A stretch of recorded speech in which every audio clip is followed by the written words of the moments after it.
Hello and welcome to Press TV's debate. I'm Marzieh Hashemi.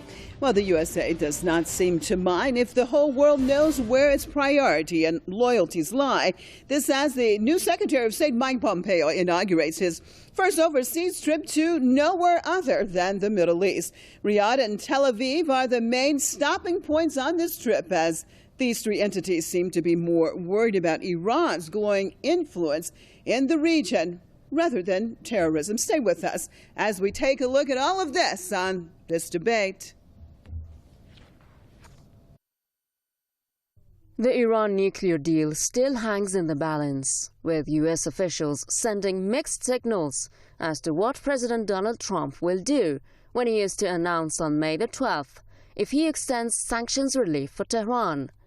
U.S. National Security Advisor John Bolton says Trump has not decided whether to scrap the Iran nuclear deal. He is certainly considering the framework, the four pillars that President Macron laid out in their meetings last week. While it keeps other countries guessing as to what Trump will do, his administration is keeping up its anti-Iran rhetoric. In his first remarks as the U.S. Secretary of State on a foreign visit, Mike Pompeo strongly criticized Iran in Saudi Arabia, calling it the greatest state sponsor of terrorism. Iran destabilizes this entire region. It supports proxy militias and terrorist groups. From Saudi Arabia, Pompeo flies to Israel, another archenemy of Iran alongside the Saudi regime. There he leveled similar accusations against Tehran. With the U.S. apparently pushing for scrapping the Iran nuclear deal, the European members of the P5+1 group, namely Germany, Britain and France, have reaffirmed their support for the accord. But they stand accused of playing a double game, as they have called for renegotiating the agreement, while on the surface stating that it's the best way to, quote, restrict Iran's nuclear activities. French President Emmanuel Macron on Sunday reassured his Iranian counterpart Hassan Rouhani on the phone that Paris will remain in the deal. Rouhani reiterated to Macron that Iran will not accept anything beyond its commitments under the accord. Iran believes Europe's calls for renegotiating the nuclear accord are part of its policy of appeasement vis-à-vis Trump, and that this will eventually cause the agreement to unravel. I'd like to welcome my guests to the program, both out of London, Mr. Tony Gosling, investigative journalist, and Richard Millett, journalist and political commentator. Thank you both for being with us. Well, let's start this off with Richard Millett. It appears that U.S.-Saudi ties have never been closer. How does this affect Washington's policies when it comes to situations in the Middle East and especially Iran? Well, Marzieh, I think that the main preoccupation is keeping the Middle East as terrorist-free as possible, to get some sort of stability there, which it hasn't had obviously for a long time, and to secure Israel. And at the moment, unfortunately, Iran's obvious call for the eradication of Israel, its interferences in Lebanon, in Syria, and Iraq, and in Yemen, all in effect financed by this nuclear agreement, which gave sanctions relief to Tehran of some $100 billion, let's not forget. And the Iranian people have not seen the benefits of this. I think Barack Obama and the rest of the P5+1 were hoping for some improvement for the Iranian people and for the Iranian economy. That was the main point of sanctions relief. Unfortunately, it seems that virtually all of this $100 million has gone into. Okay, let me get Tony Gosling in. Tony, your take on Alice. It's actually quite mind-boggling, because when we look at the situation, Richard Millett just talked about terrorism in the region, and we know that Iran actually has been the biggest fighter of terrorism in the region. Even U.S. President Donald Trump, prior to him becoming president, he even praised not only the Syrian government, but also Iran and Hezbollah for actually fighting the terrorists in the region. So that's coming from the U.S. president himself. Your take on what has been said? TV network, and this is one of the problems, is that what we're getting is very partial information pretty much from all sides, unless they're removed from the fight. So you'll get, say for example, the BBC criticising Iran and not much else. You don't actually get a fair commentary on any of the networks. But what we've just heard from Richard Millett is effectively exactly what the United States and Israel have been doing, which is disrupting and interfering in the region.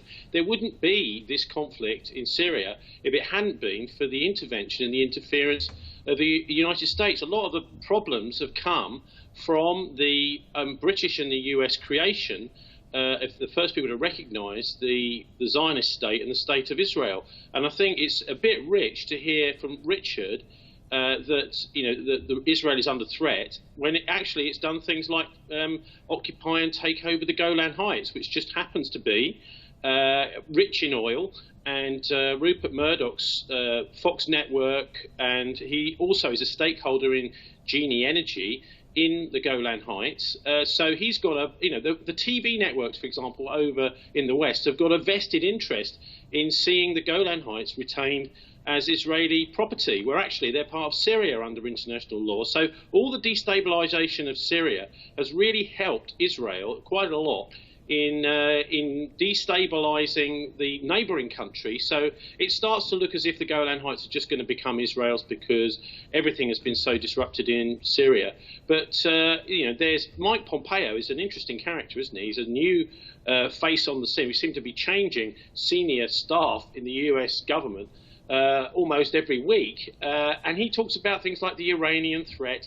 He's over in Saudi Arabia talking about them interfering in the Iranians interfering in Syria. Actually, right, okay. It's the Saudis who've been financing many of these jihadi gangs in Syria. So, what's happening often is we're getting the US particularly accusing other people of things which they've been up to and their allies have been up to. Stay with me, Tony. Now, Richard, both regimes are extremely anti-Iran and are urging Washington to subject Iran to more pressure, talking about Israel and Saudi Arabia, including more sanctions. Doesn't this show just how much these two regimes actually have in common? And what does that say about both these regimes?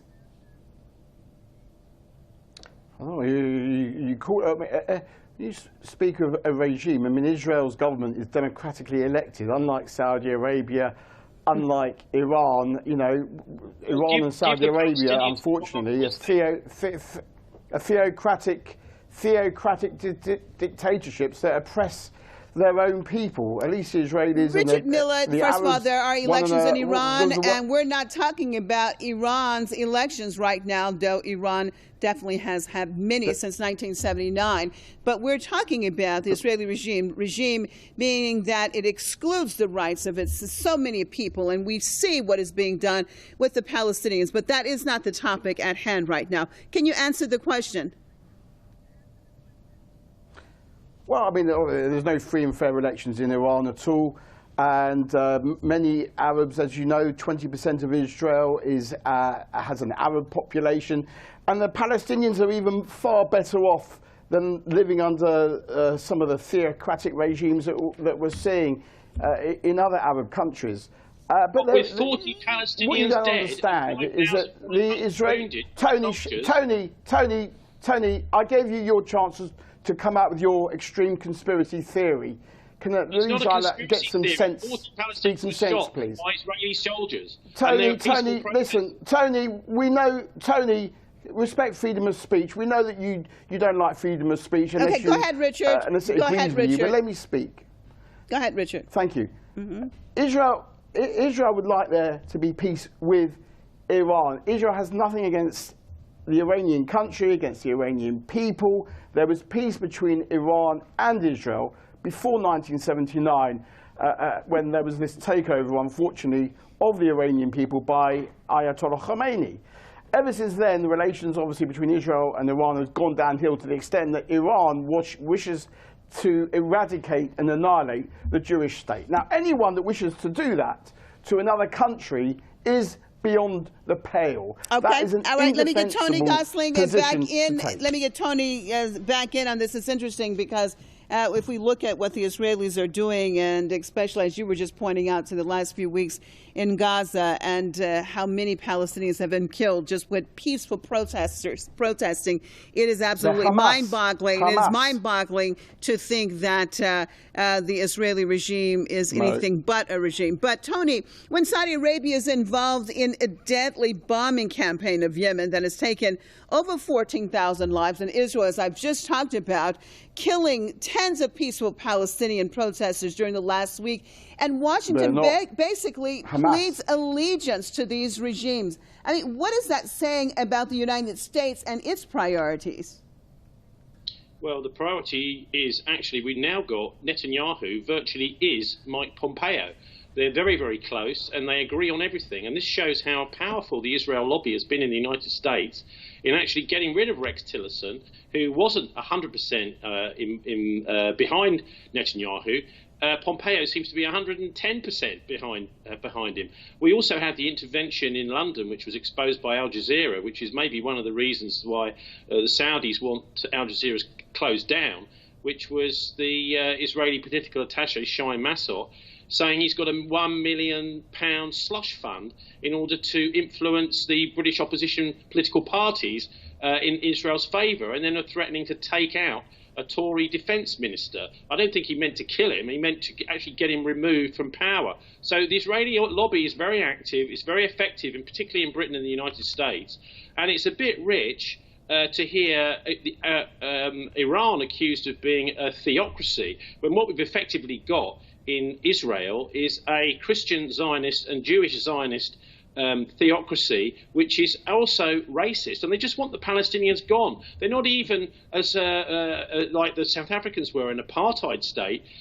We've had Gilad Atzmon, the jazz musician, Jewish jazz musician, saying, look, they actually just want them out. They don't even want to enslave the Palestinians. They just want them gone. They want them to disappear. And it seems that there is this faction, and I'm not saying Richard's part of this, but in Israel, that actually thinks that there will be, that a war is inevitable. And so when there's overtures of peace, the Israelis seem to rebut them. They don't seem to be really interested in peace. Ever since we had the horrific assassination of the Israeli Prime Minister back in 1995, with the biggest peace rally there's ever been in Jerusalem, and then the Prime Minister was assassinated, and Netanyahu swept to power. Effectively, he's a racist Prime Minister, and I don't think he's fit to do the job. And he's been there ever since. Let me get Richard back in on this. Tony, stay with me.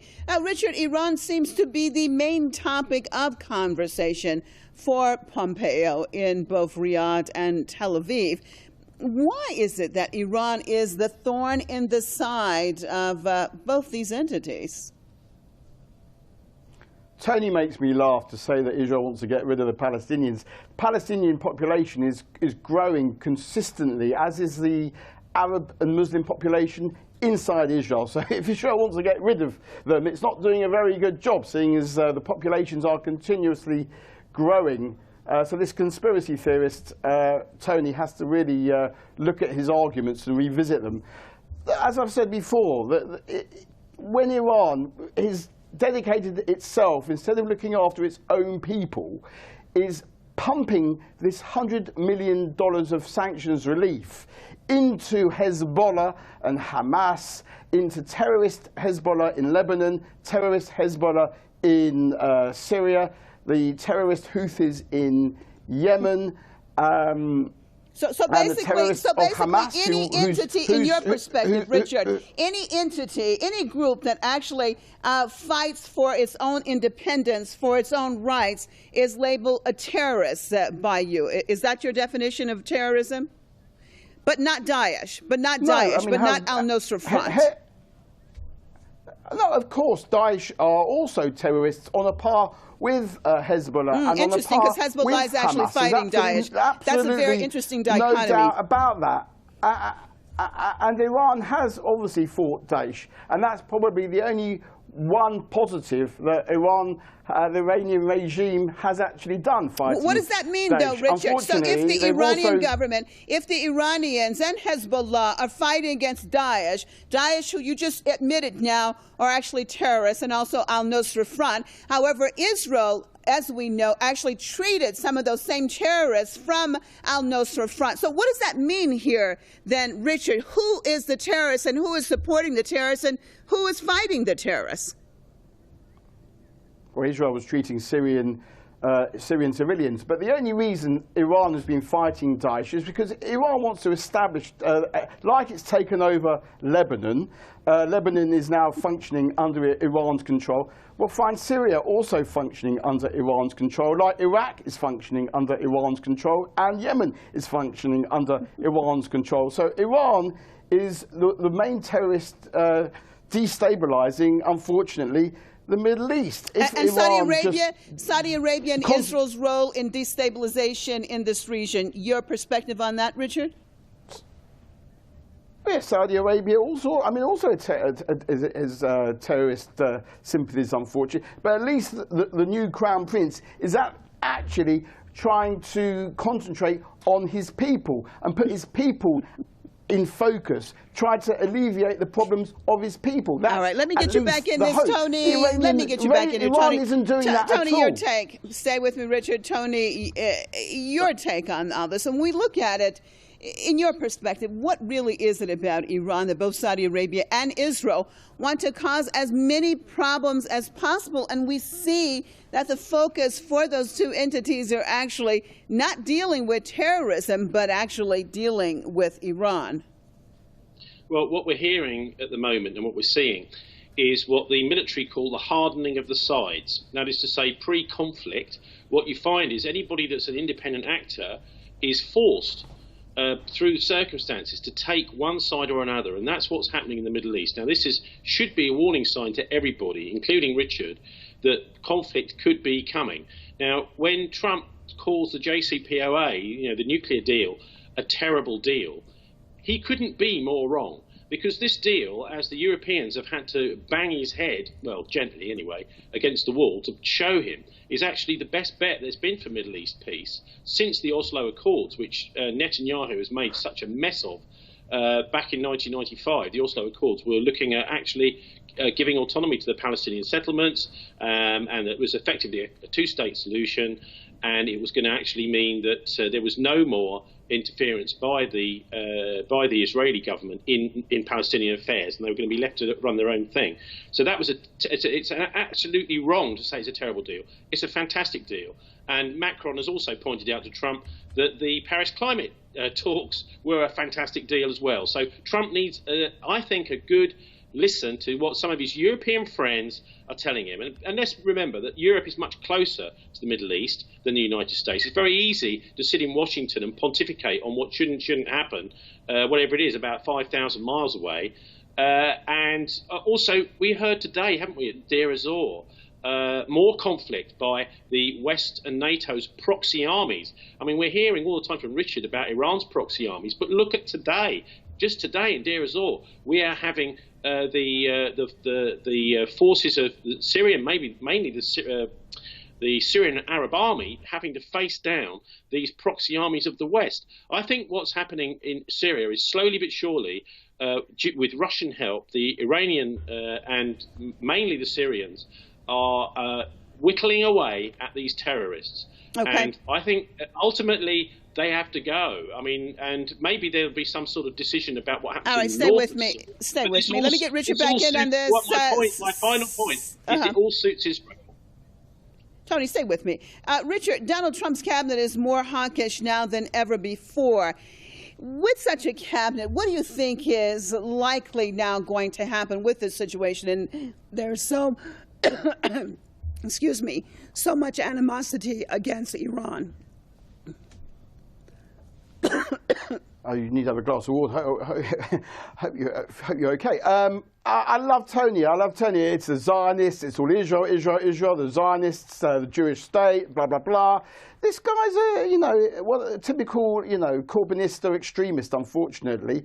But we'll have to wait and see what happens on May the 12th. And let's hope that, I mean, the problems are that at the end of this current period, 10-year period, Iran will then seek to get the nuclear bomb. And that there are no proper inspections of these Iranian nuclear sites, so there has to be concentration on what happens after this deal expires and inspecting the sites. All right. Richard Millett, stay with me. Tony Gosling, 1 minute, final comments. Okay, are there any inspections, Richard, of the Israeli nuclear sites? There's something like 200 or 300 nuclear weapons the Israelis have, because at the United Nations, many countries are extremely concerned that the Israelis seem to be able to kill 40 Palestinians, injure 5,500 with their army, 450 children injured with impunity. Now, this doesn't say a lot for the trustworthiness of the Israeli Defense Forces if all they can do is shoot unarmed women, men and children. And on that note, I'm so sorry, but we have to end this conversation. We're out of time, and my apologies for losing my voice briefly. I appreciate both my guests out of London, Tony Gosling and Richard Millett, both journalists. And as always, viewers, we appreciate you being with us on another debate. I'm Marcia Hashimi. See you next time.